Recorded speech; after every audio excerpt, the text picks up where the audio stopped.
Good afternoon, everyone. A very warm welcome to this ceremony of degree conferring. Thank you. I am the acting director of the academic service, Sébastien Hubert, and I will kindly ask you to make sure that your phones will not ring during this ceremony. You will find, or you have found, headsets on your chairs. Those are not for translation, I'm afraid, but they will help you hear what is being said because this place has a strange acoustics. So that's what they're for, hearing better. Now it is my honor to give the floor to President Deus to open officially this ceremony. Thank you.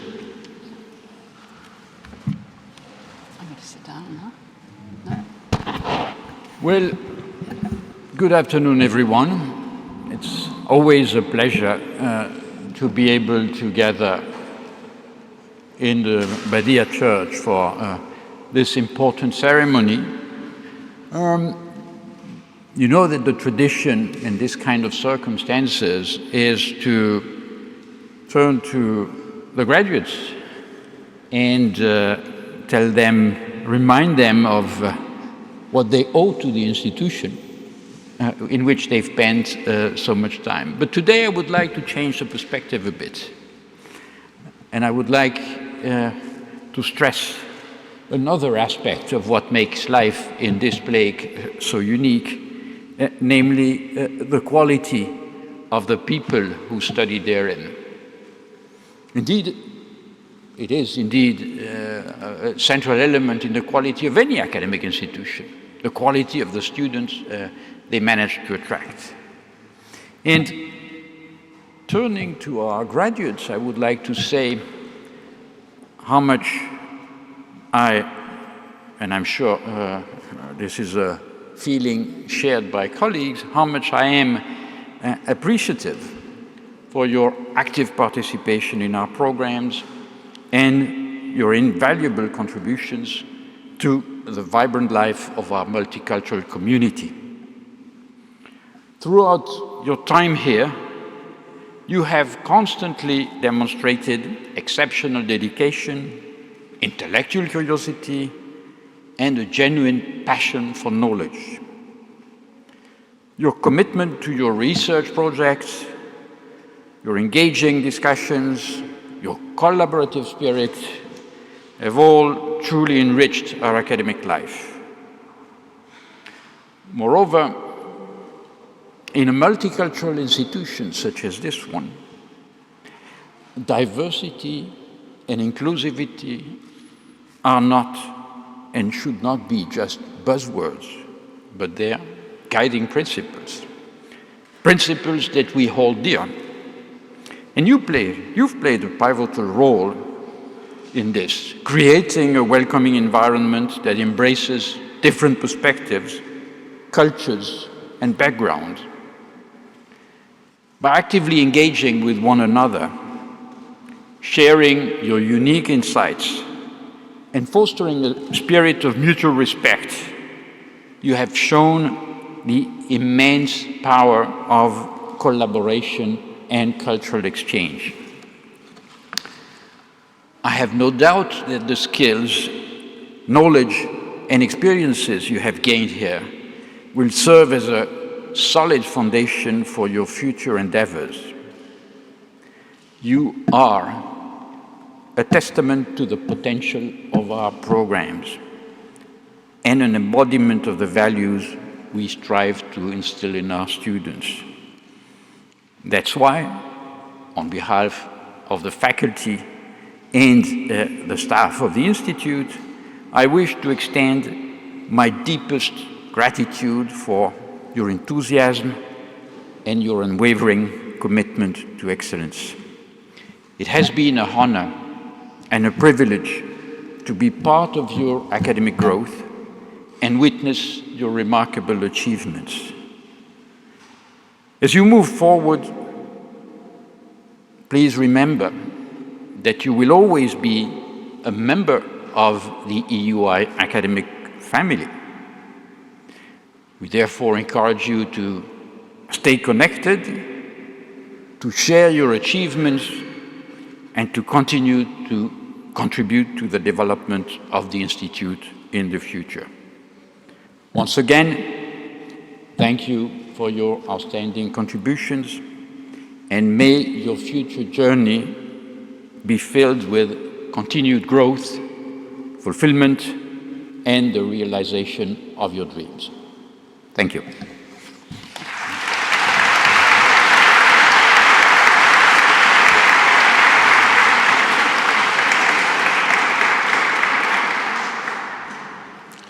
We will now proceed with the awarding of the EUI's Dr. Honoris Causa degree to Professor Jens Heinmüller. And in order to do this, I invite Professor Elias Dinas to address the Honorary Dr. Jens Heinmüller.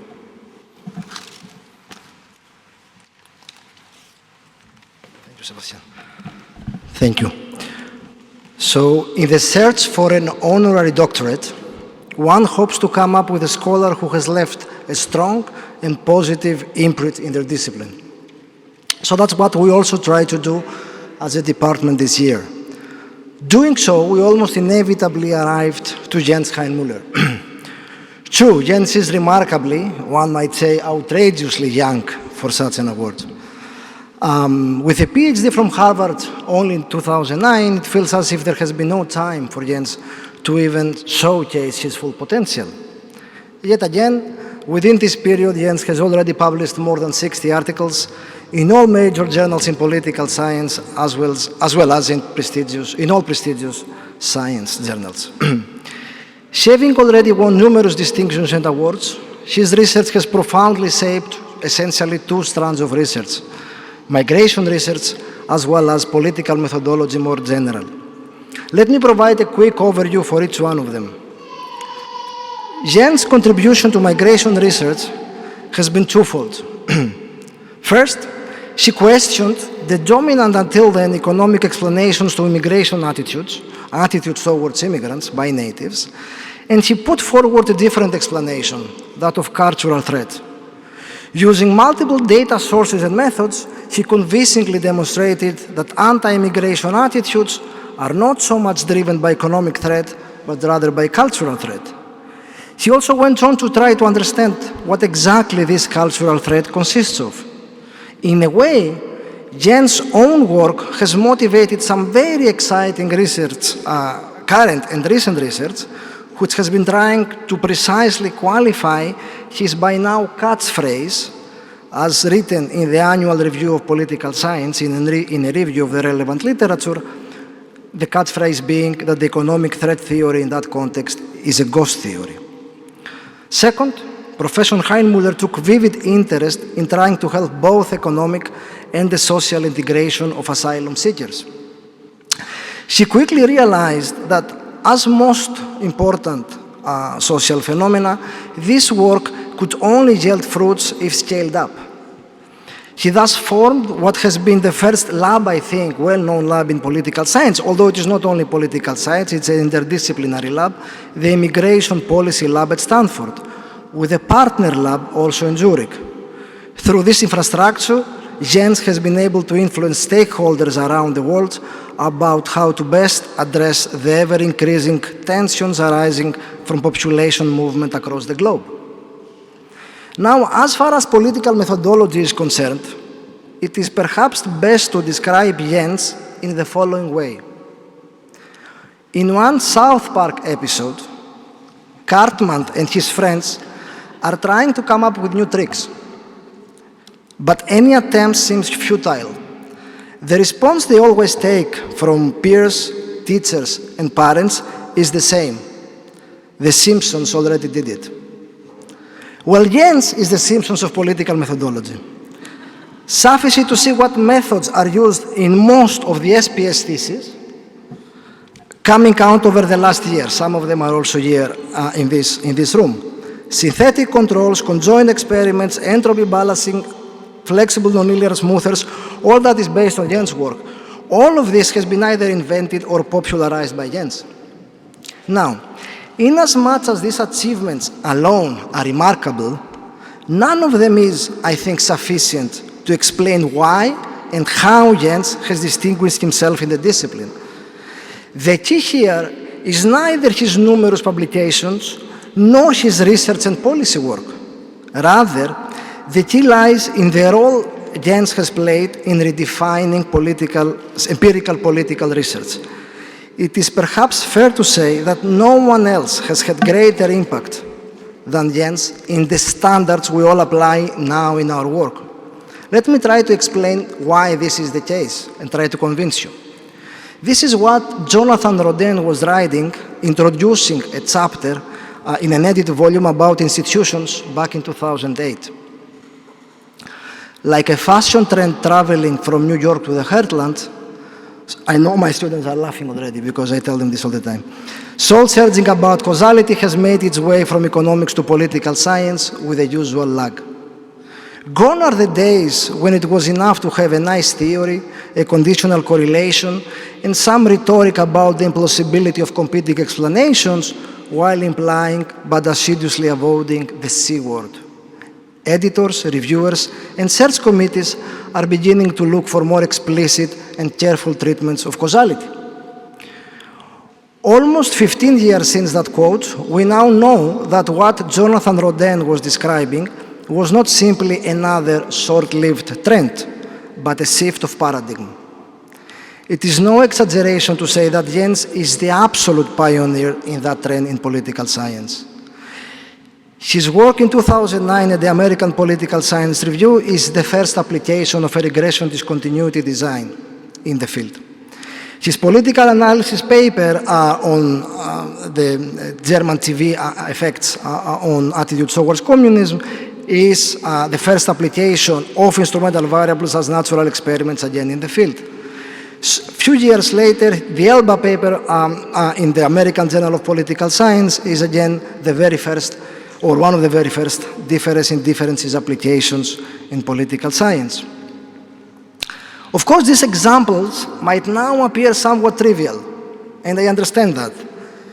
Allow me another metaphor. If a young person listens to the Beatles today for the first time, after all the music that has been produced since then, they may feel underwhelmed. Is that all? What is so unique about it? Obviously, that reaction is clearly missing the point. Precisely because of how influential the Beatles have been, many others copied them in ways that they now sound more familiar than extravagant.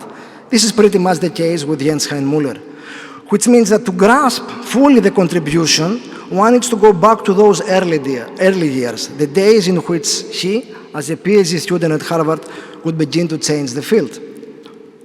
In a discipline with very clear academic boundaries, American politics, comparative politics, international relations, and so on, there came someone who was impossible to put in any of these boxes, to classify in any of these categories. Yet again, he was also too good to ignore. The job market was not fast enough to absorb the change taking place, and as others, some of whom also working with Jens in that period, witnessed. In a bottleneck job market, only the very best could find his way to prestige institutions and would soon use these positions to change them. It was only in 2011, in the annual European Political Science Association meeting, where one of his co-authors, Michael Bechtel, would present a joint paper with Jens, and the senior scholar from the audience would already call it a Heinmuller type of paper. Since then, we found the words as a discipline to describe this word more broadly, but it took time and it was far from straightforward.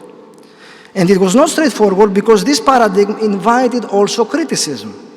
Once you abandon the metaphysical almost belief that estimation alone, no matter how sophisticated, can yield causal identification, one remains almost a servant of design-based approaches. Suddenly, students do not read books for their substantive content, but as a way to discover exogenous variation.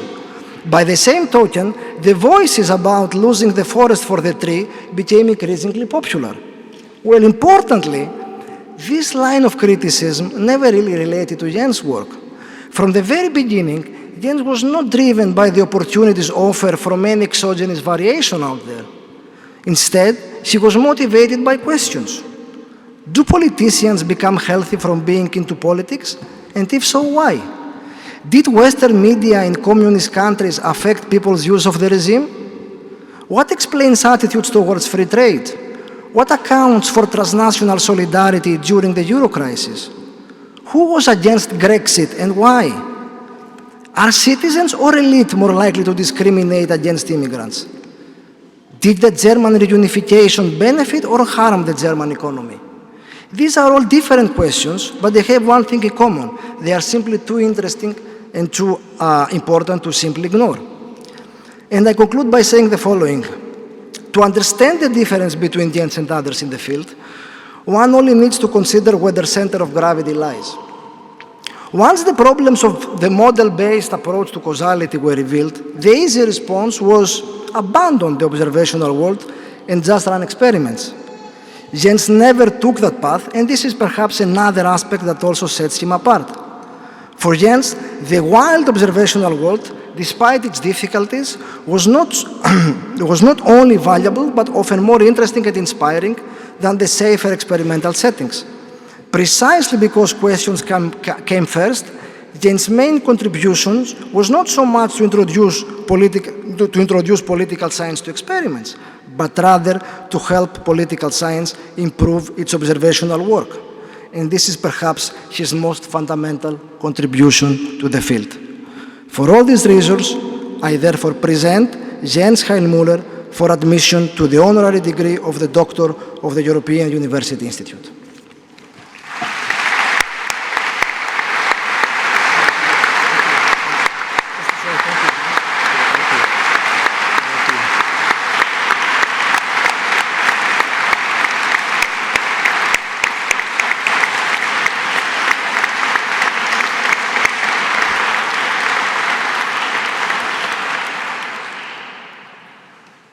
Well, thank you, Elias, for this warm introduction. It's really too kind. It's all a bit overwhelming for me. I want to express my deep gratitude to the President and the Academic Council of the UI for awarding me this honorary degree. It's really, as a European working in the United States, I've long sort of admired the EUI from afar as a beacon of excellence in the social sciences. And since coming here a few days ago and getting to know a bit the institution, my admiration for the institution here has only grown.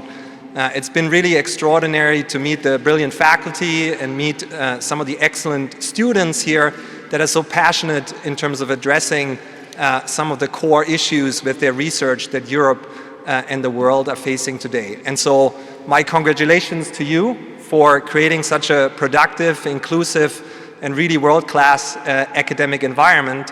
I felt very welcomed here, and it makes me want to return for more.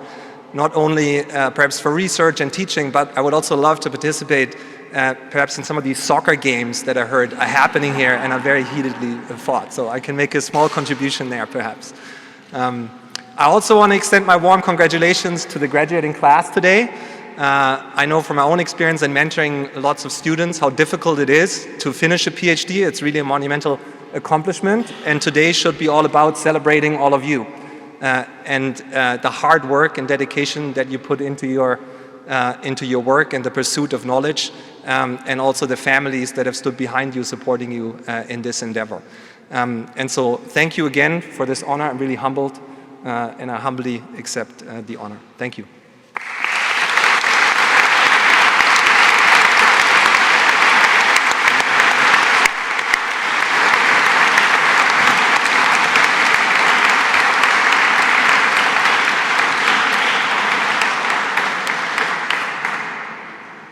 Professor Heilmüller, by the authority vested in me, I admit you to the degree of Doctor of the European University Institute. Congratulations.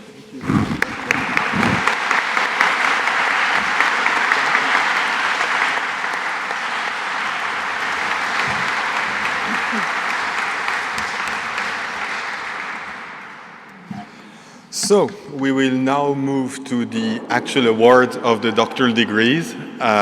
We will start with the degrees in history and civilization.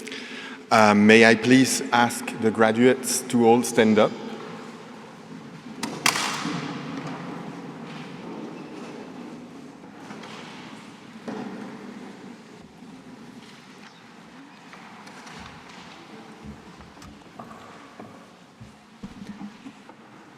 By the authority vested in me, I admit you to the degree of Doctor of History and Civilization. Congratulations.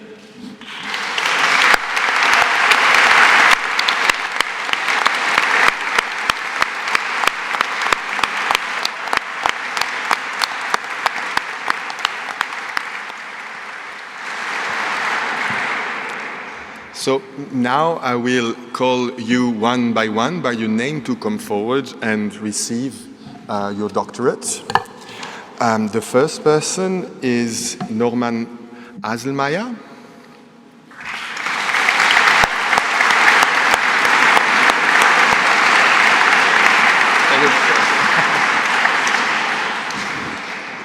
Congratulations. Charlotte Bellamy.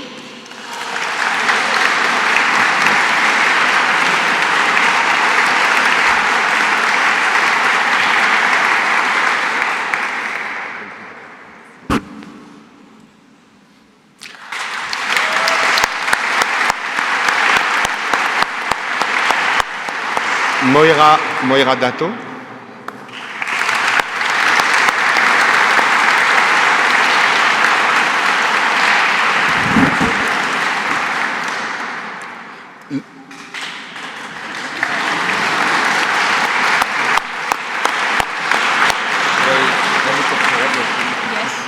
Louise Elsässer.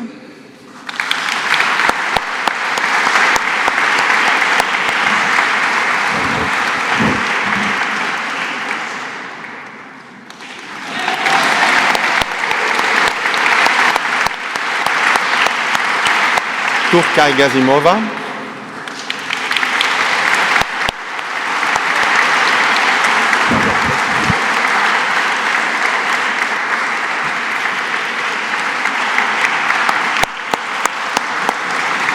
Elfie Guyot.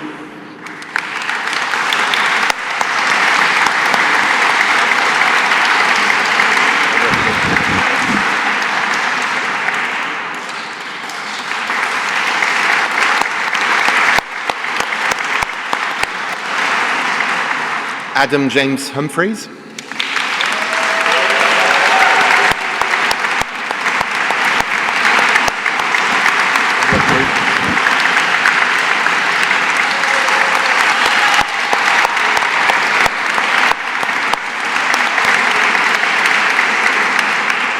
Jenny Sayre Junghans.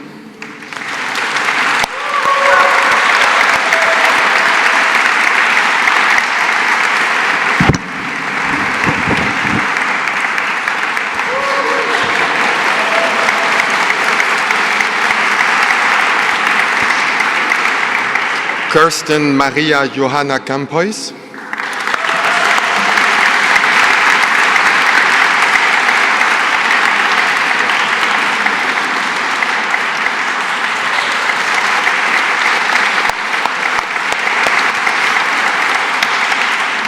William Lindgren.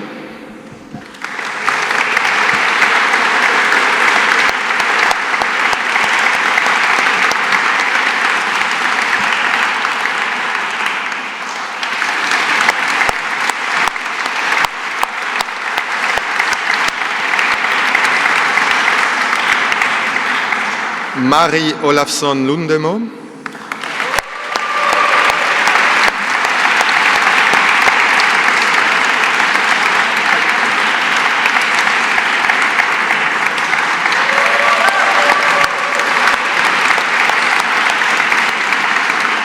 Gabriele Marcon.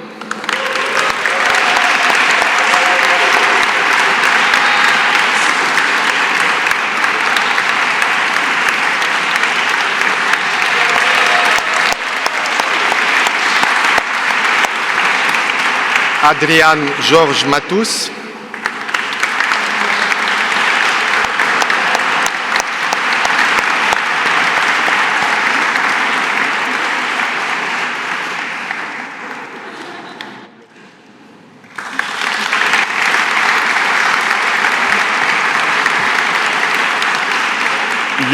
Johannes Ludwig Maria Pelzel.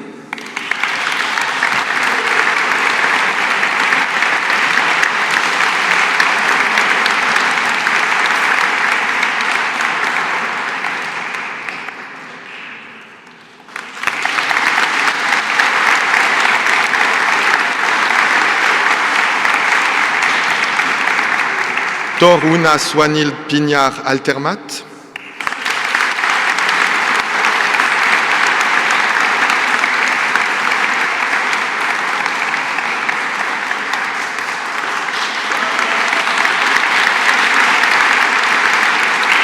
Anastasia Remes.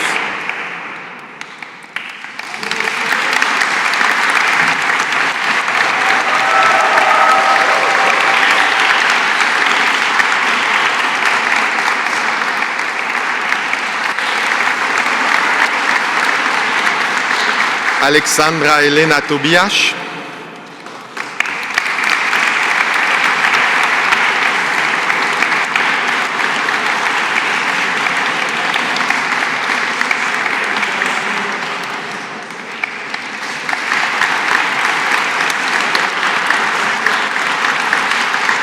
Pelle van Dijk.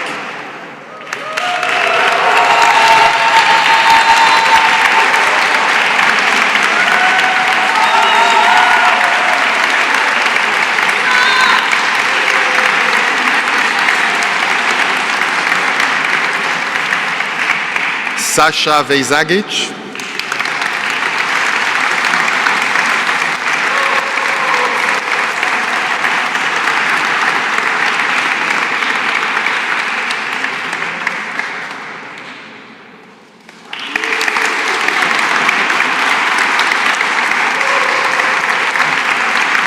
Gus Wiemann.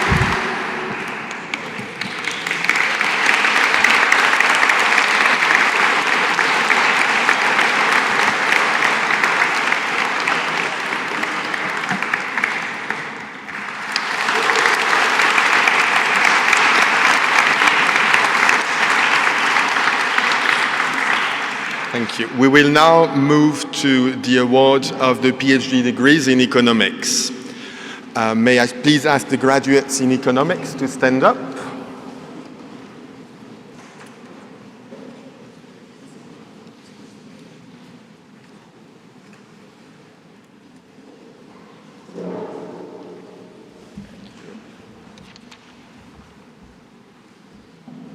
By the authority vested in me, I admit you to the degree of Doctor of Economics. Congratulations.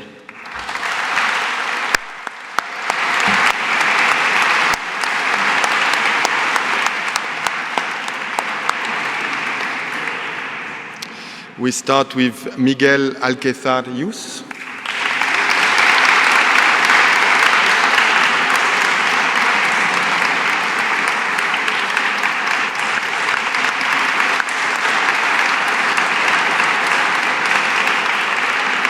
Josep Amer Mestre.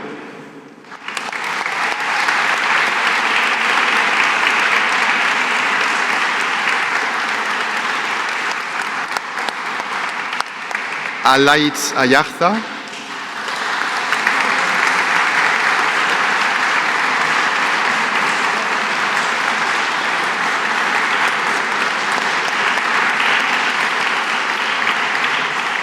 Dalila Adriana Bernardino Figueredo.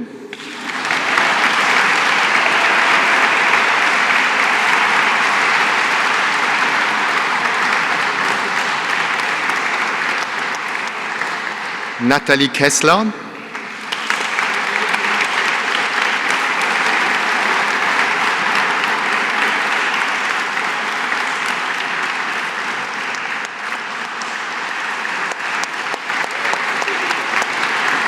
Essi Susanna Kujansu.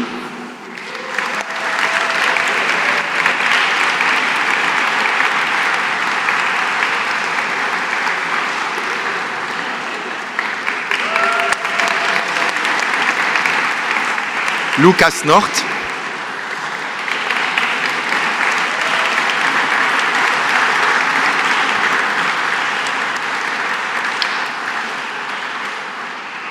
Özgen Öztürk.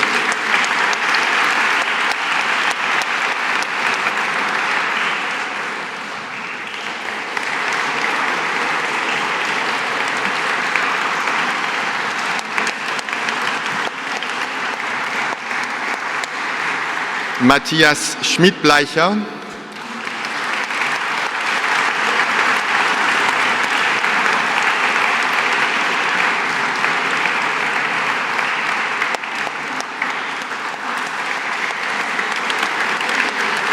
Paul Herman Schroere.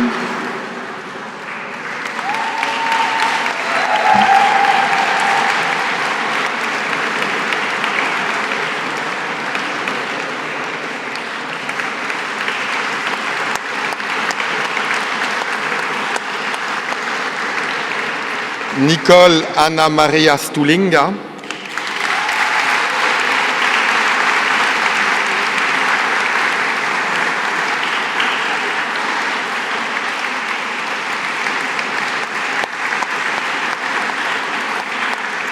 Tuuli Pauliina Teetinen.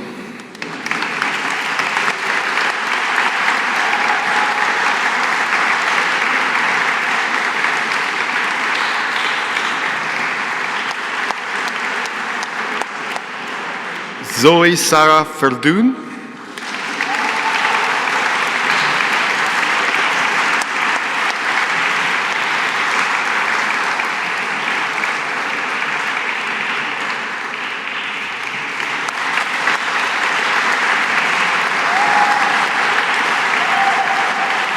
Thomas Walsh.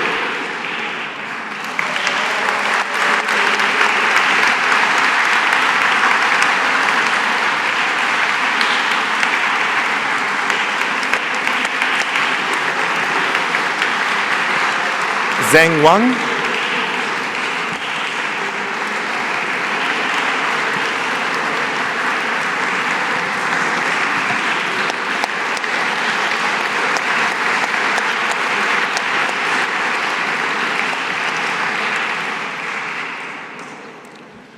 Thank you. We will now move to the award of the doctoral degrees in law.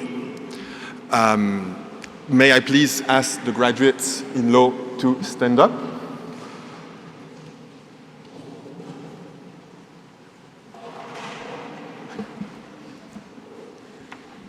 By the authority vested in me, I admit you to the degree of Doctor of Laws. Congratulations.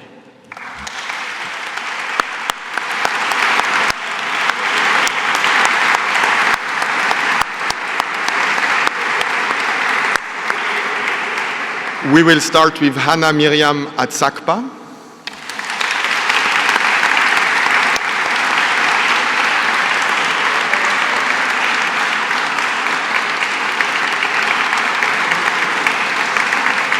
Youssef Al-Tamimi.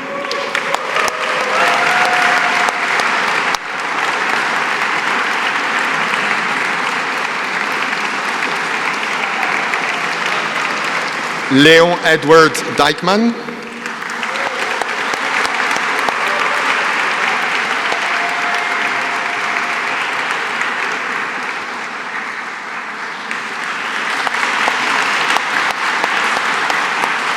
Diego Gines Martin.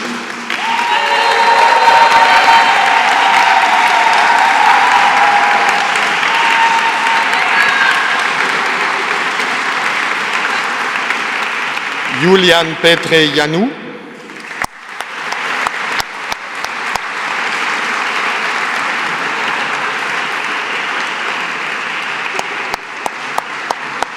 Svitlana Lebedenko.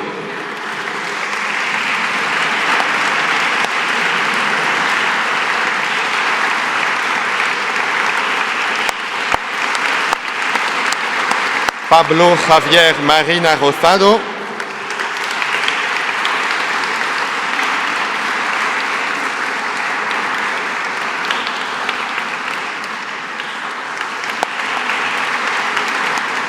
Jeffrey Miller.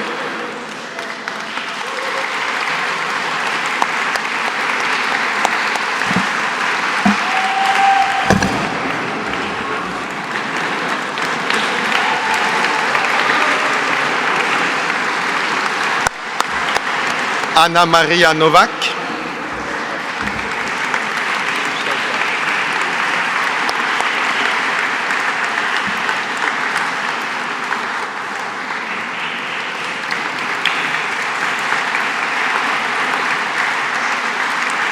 Shimon Osmola.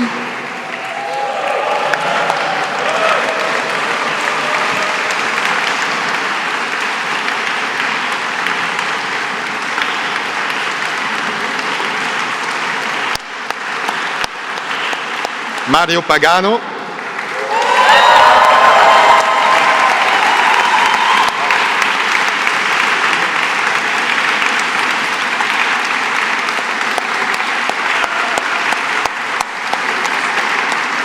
Francesca Palgnotto,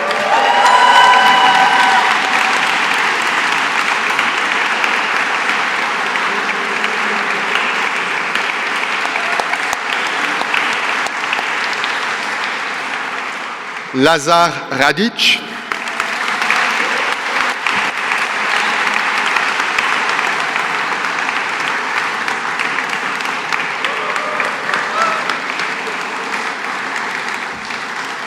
Konstantinos Serdaris,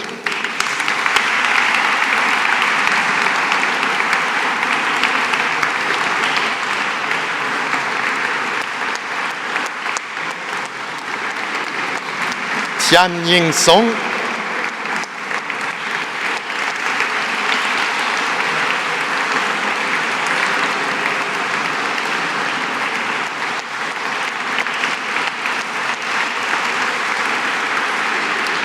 Sylvie Grace Taylor Armstrong,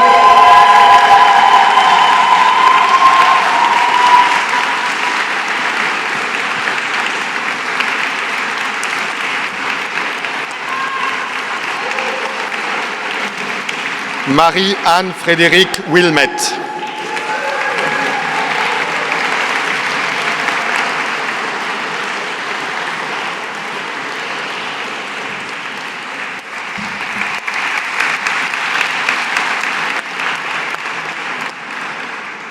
Thank you. We will now move to awarding the PhD degrees in political and social sciences. May I ask, please, the graduates in political and social sciences to stand up? By the authority vested in me, I admit you to the degree of Doctor of Political and Social Sciences. Congratulations.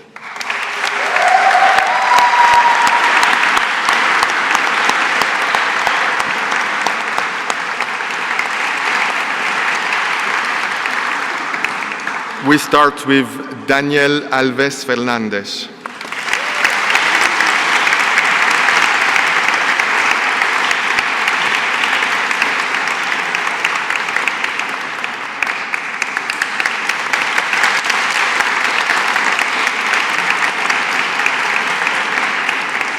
Ala Badr.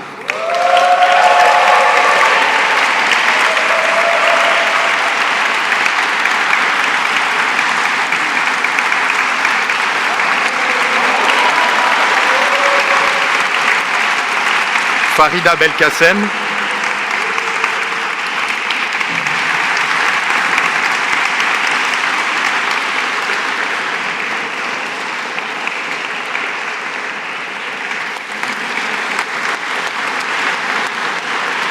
Álvaro Canalejo Molero.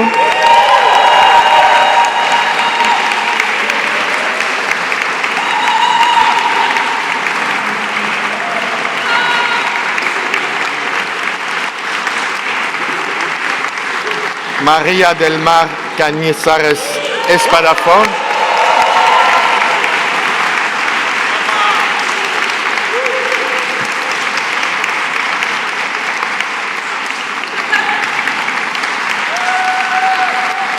Risto Conte Keivabu.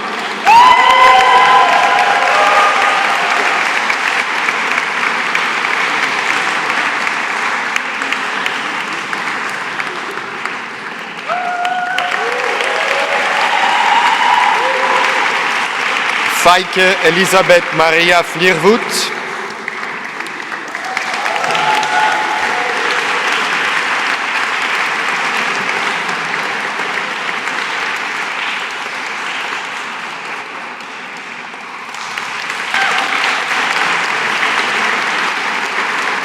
William Michael Foley.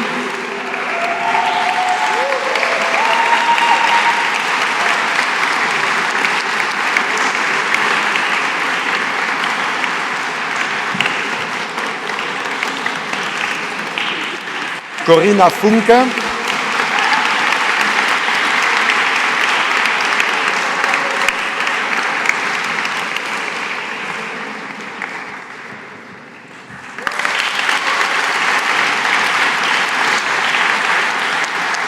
Daria Glukova.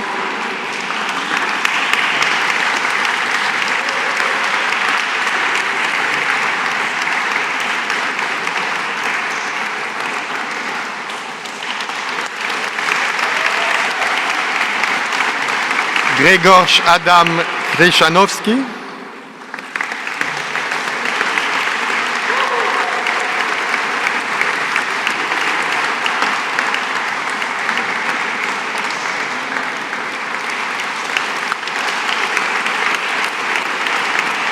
Morgane Lecor-Juratic.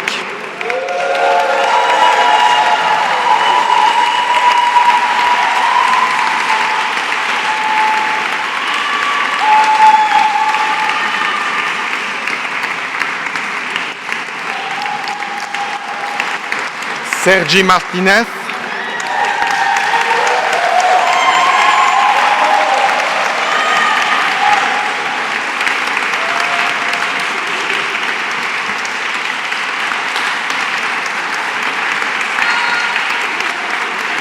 Youssef Naili.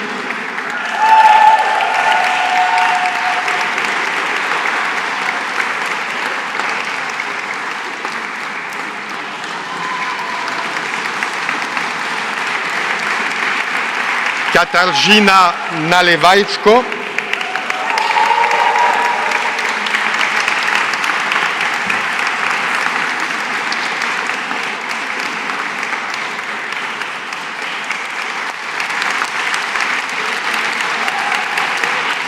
Chiara Puglisi.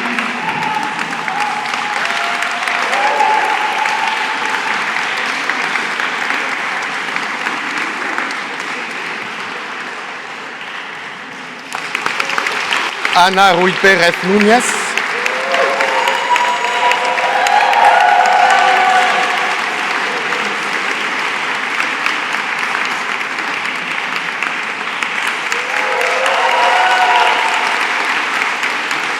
Melanie Sauter.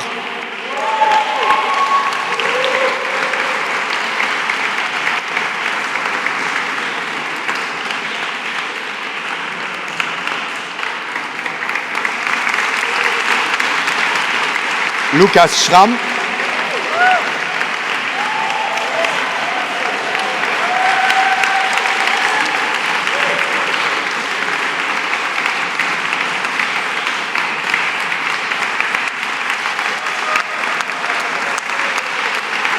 Ruven Zimank.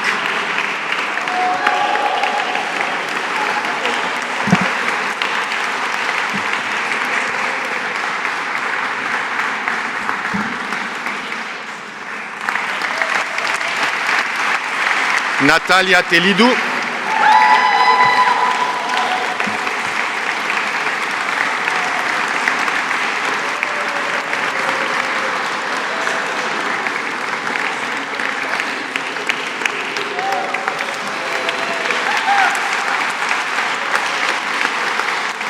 Linda Weggeile.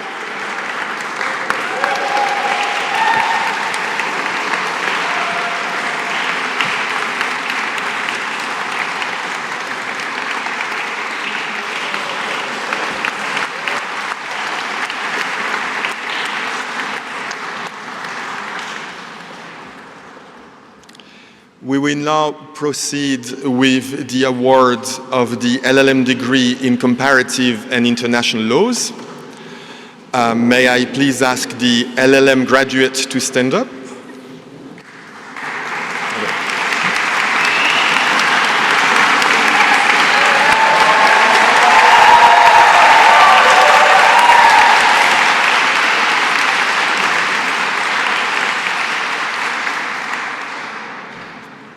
By the authority vested in me, I admit you to the degree of Master of Laws. Congratulations.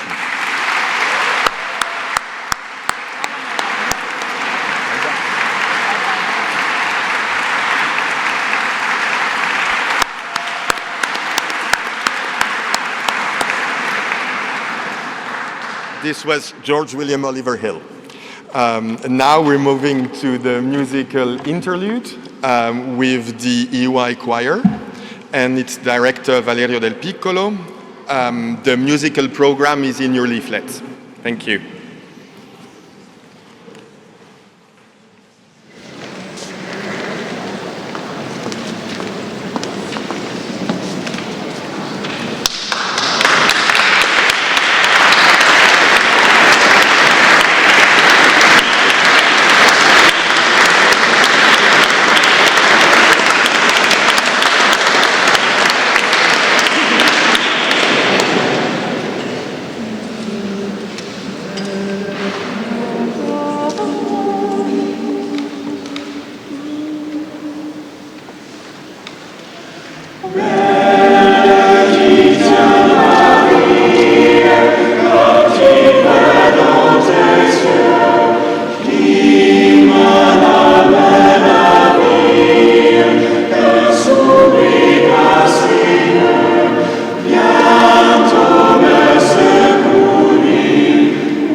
Dun, dun, dun, dun.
Many thanks indeed to the EUI choir for this interlude. We will now proceed with the awarding of the Thesis prizes. And for this, I kindly ask the Dean of Graduate Studies, Professor Deirdre Curtin, to address the prize winners.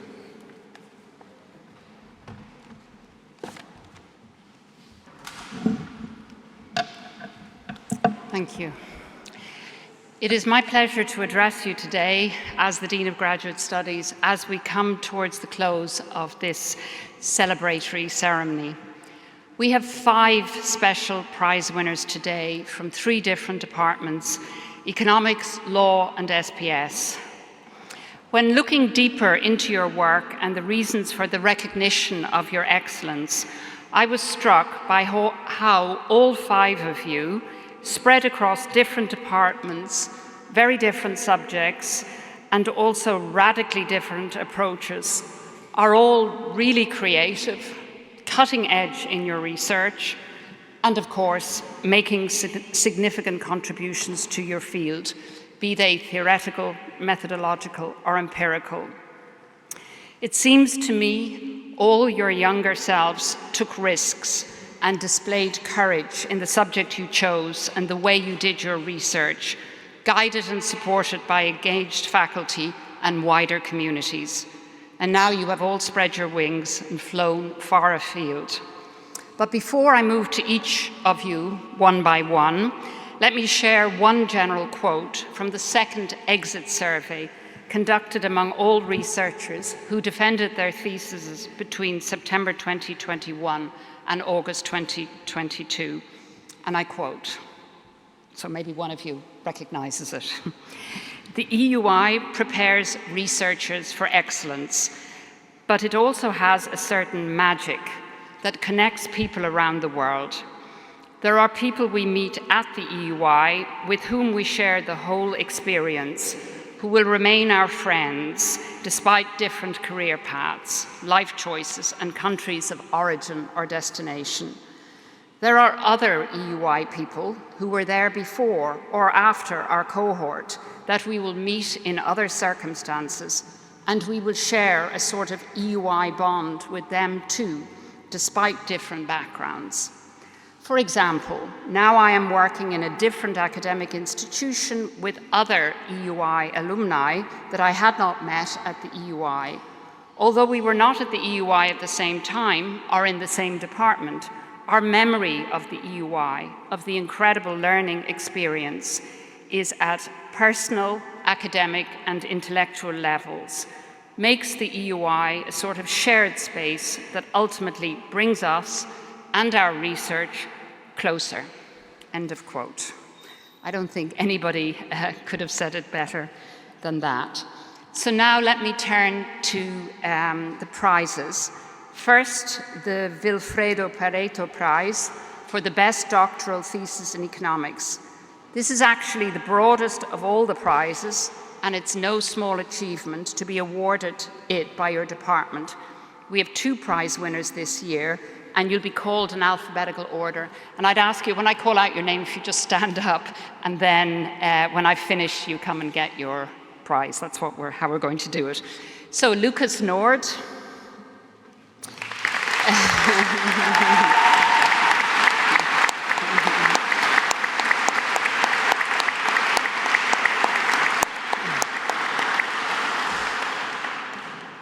Your thesis title is broad and specific at the same time: Essays on Household Heterogeneity in Macroeconomics. Your citation praises your innovative and very high-quality research, which straddles the theoretical, the quantitative, and the empirical.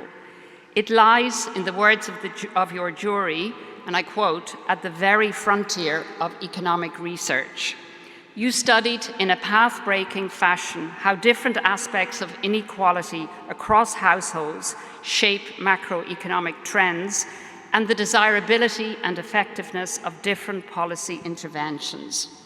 Your examining panel is very specific in their report in recognizing the outstanding quality of your work, and they go so far as to say, and I quote, because I think it's quite exceptional, The first chapter has a chance to become a major reference in the literature of consumer search, while the other 3 should be published in top field journals.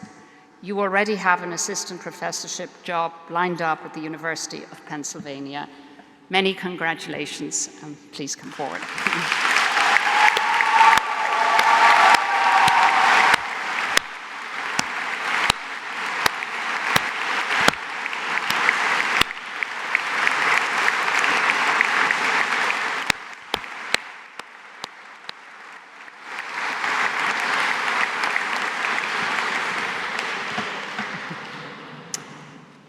Sheng Wang.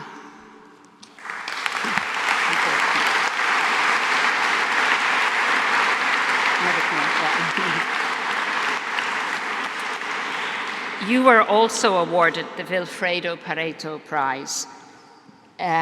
Your thesis title is Essays in the Economics and Econometrics of Networks and Peer Effect. Your panel recognized that you made a significant step forward in your thesis in the solution of the problem of estimating the causal effect of peer relationships on the outcomes of an individual when the choice of peers is endogenous. The pre-existing approach, that's pre-existing to you, defined treatment as some summary statistic of the entire network of peers. Yet you show that no, this is in fact not so.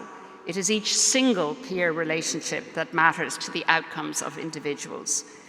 The empirical application you used produces what your citation calls novel and interesting results, and used methodologies, in the words of the panel, up to the highest level in the profession. Just one little cameo from your findings. Empirically, having high-achieving boys as friends and not just as peers in a class increases the probability that a girl graduates from college. The previous evidence strongly suggested the opposite, namely that exposure to high-achieving boys in a class, whether friends or not, makes girls less likely to graduate from college. Therefore, if exposure takes the specific nature of a friendship relationship, its consequences can change in an important way. And you proved that and showed that in your thesis. So many congratulations. You're now at NYU in Abu Dhabi, and please come forward. Thank you.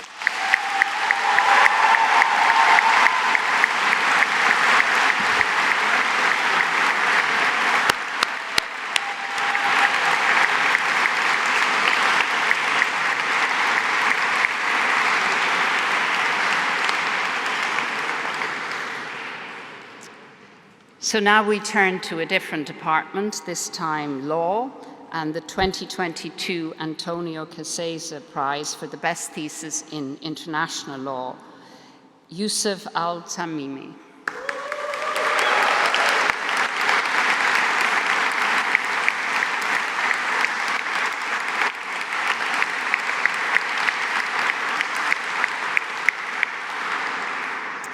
So your thesis title is quite revealing and innovative. Law, Identity and Emotions, a sentimentalist analysis of human rights.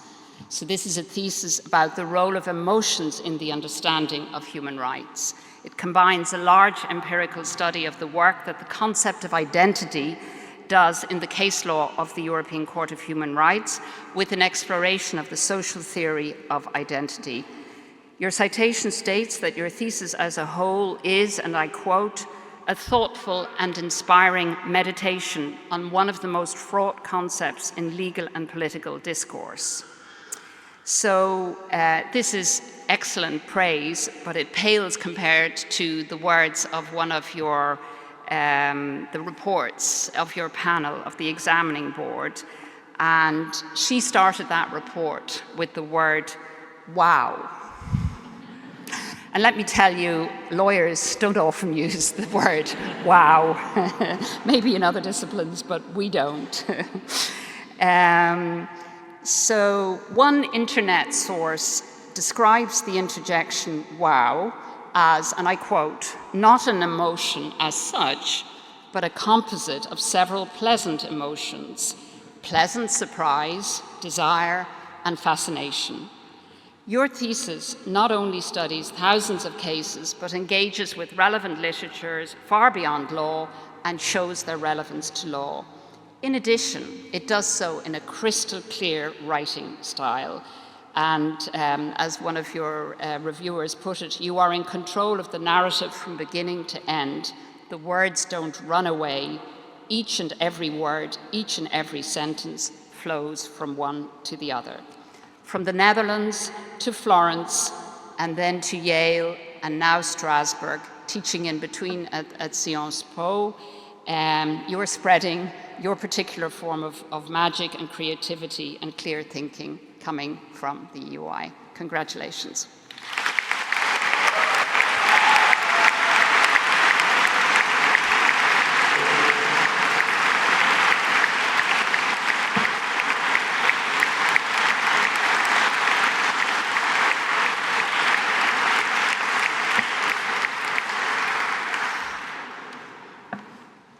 So, turning to SPS, finally this afternoon, and firstly the Linz Rocken Prize in Political Sociology for the best thesis engaging with a theme in the broadly defined fields of work of Johan Linz and Stein Rocken. William Michael Foley.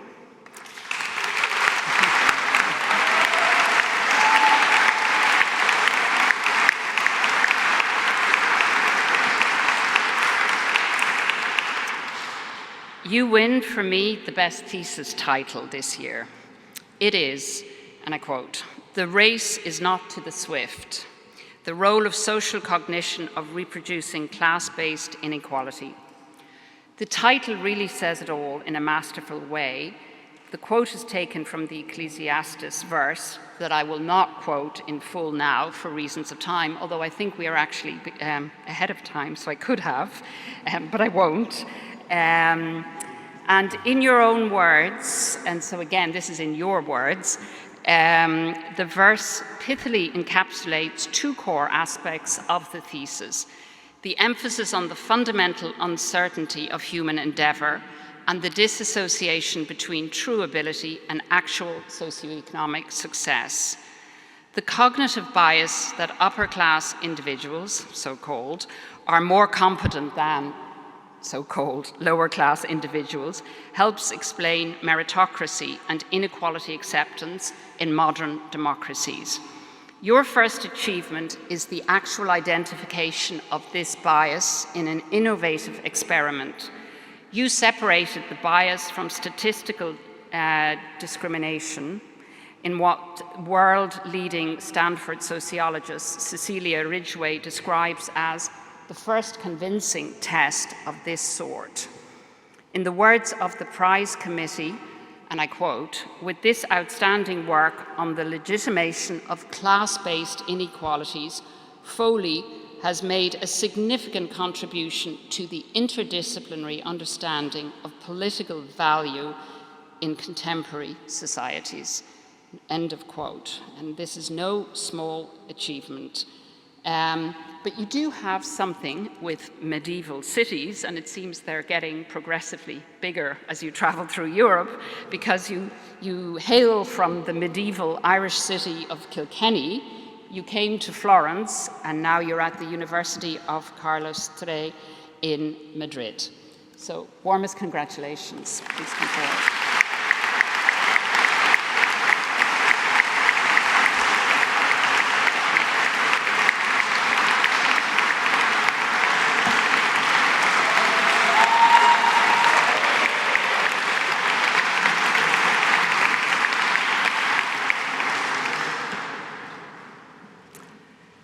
So last, but certainly not least, we have a special prize this year, and it's only this year. It's in SPS, and it is the Joseph Pesch Prize for the best thesis in political and social science to a researcher belonging to the cohort of Joseph Pesch. The Department of Political and Social Sciences instituted this one-time prize in 2023 in honor of Joseph Pesch, a PhD researcher of the 2015 cohort who passed away suddenly in November 2015 after only a few months at the EUI. This is, I know, an emotional moment for the department, for his cohort, and most of all for his mother, who is watching us and this ceremony today online. The prize winner from the same cohort is Krzysztof Krakowski, who defended in 2018. You can stand up.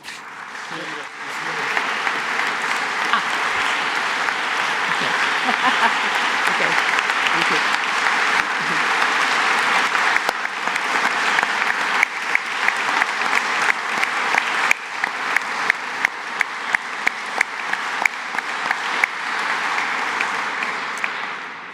Apologies. That happens when you only look in one direction.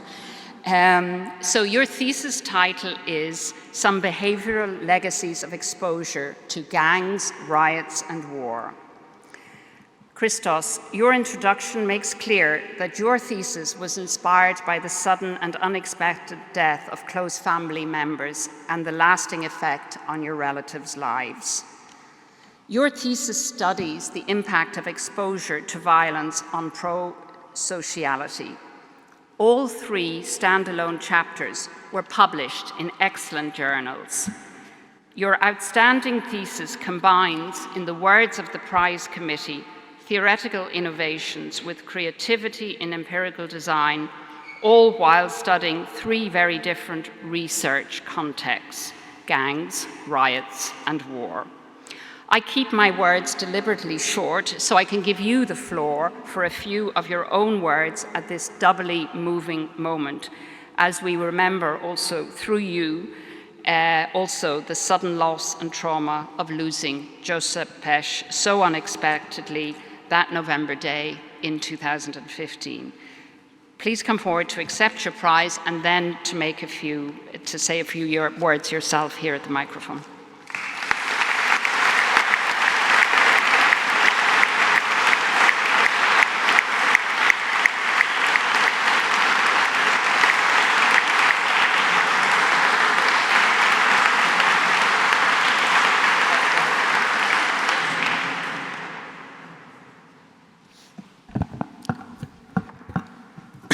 Thank you very much for the honor of receiving this prize. And I'd like to extend my gratitude to everybody who contributed to that thesis, the whole institution essentially, and especially my supervisor, Diego Gambetta, who is with us today. But I would like to say 2 things about Josip, rather than go on about thanking everybody who helped me through that process. I had known Josip relatively briefly because of his sudden death. However, his memory is still very vivid in my mind. And this is because Josip was truly a remarkable person. I have never seen someone so enthusiastic about life, work, and research, while being modest, humble, and very friendly. So, had Josip had the chance to finish his dissertation, I'm convinced he would have received the prize today or last year or years to come. Second, when we learned about Josip's passing, researchers from my cohort, essentially everybody, gathered in my apartment. Most people stayed overnight. Some people cried, others talked, others smoked. Still some others listened to music because Josip was also a very talented singer and he performed in Bar Fiasco. We came out of this experience rather traumatized, as you can imagine, but we also came out of it very united. And many people acknowledge that we have been very unique cohort, very cohesive and in many ways special. And I subscribe to that view entirely. So, as you have heard, my thesis touches upon some of these dynamics. It talks about the ways how humans, after being traumatized, can turn this experience of trauma into a source of their greater prosociality. And I think this is what happened with our cohort, and I'm very pleased that I could receive this award in this special occasion. So thank you very much.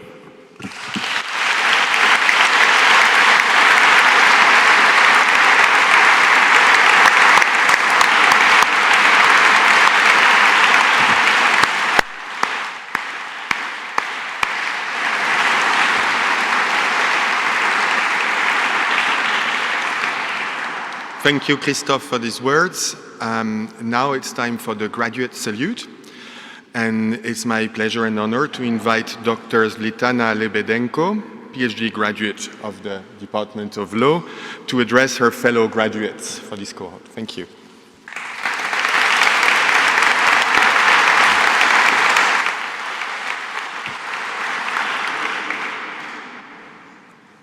Dear Mr. President, dear professors, dear graduates, and dear guests, it is a great honor and joy to deliver the graduate salute. I would like to share with you a brief reflection on what we have achieved together. Do you remember your first day at the EUI? I remember mine clearly. The beauty of the surrounding hills was dazzling. The pine-infused air was overwhelming, and the researchers' lively conversation on the Badia terrace was intriguing. What were they talking about? I heard of theories and concepts and serendipity, all things new to my ear. Over the past years, this sound of lively conversation has become very familiar and special to me, like a sound of a process in which ideas are born, honed, and diffused. Little did we know that first day that this generation of graduates would witness some of the major events in recent history. Reality intruded into our abstract thinking, unexpectedly and cruelly. Being part of the international community of the EUI meant being simultaneously in different parts of the world, where we all lived through struggles firsthand or through the experience of our fellows. Completing research projects at times seemed impossible. But now we can be confident that it is not an ivory tower that we are graduating from. It couldn't be any closer to real life. Despite all the challenges, if I could capture in one expression what these years at the EUI were, I would say it was our spring of freedom. We learned how to reflect, and importantly, learned to enjoy reflecting. We are grateful to the European University Institute for taking care of most of our burdens to enable our progress. From the Social and Welfare Fund to 4B activities, from the Language Center to the library, people from throughout the EUI community helped us succeed.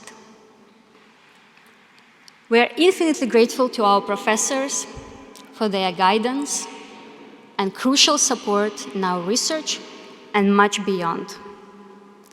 Their elevated standards helped us achieve elevated results. We are also deeply grateful to our families and friends. They sometimes smile at the seriousness with which we talk about our research, but we know that they are extremely proud, and their support means the world to us. We thank the EUI for giving us a community in which we encourage each other, question narratives, and grasp the meaning of things. And we are grateful to each other for the ruthless feedback in the seminar rooms and uplifting talks outside them, both sincere and helpful to move forward. Together, we let ideas fly, dismissing the bad ones and keeping the good. Together, we trained our minds to be receptive and pursue truth. In this highly productive environment, through lively conversations, we helped each other become better thinkers. I would like to use a metaphor, as after this ceremony, I imagine us stepping onto boats, going in different directions to continue exploring the universe of ideas. The world we are about to sail is becoming less predictable and less safe. But the less sure we feel about the future, the more sure we should feel about ourselves. Now that we know more, we understand more, and we see more, we are prepared. Our degree means that we are good enough to navigate on our own, but the good news is that we will meet each other many times and most likely come back here to pay visits to our beautiful EUI harbor. I would like to thank all those who made our graduation possible, to congratulate and wish us passionate navigation in the world of ideas, and I very much look forward to enjoying the lively conversation at the June Bowl tonight.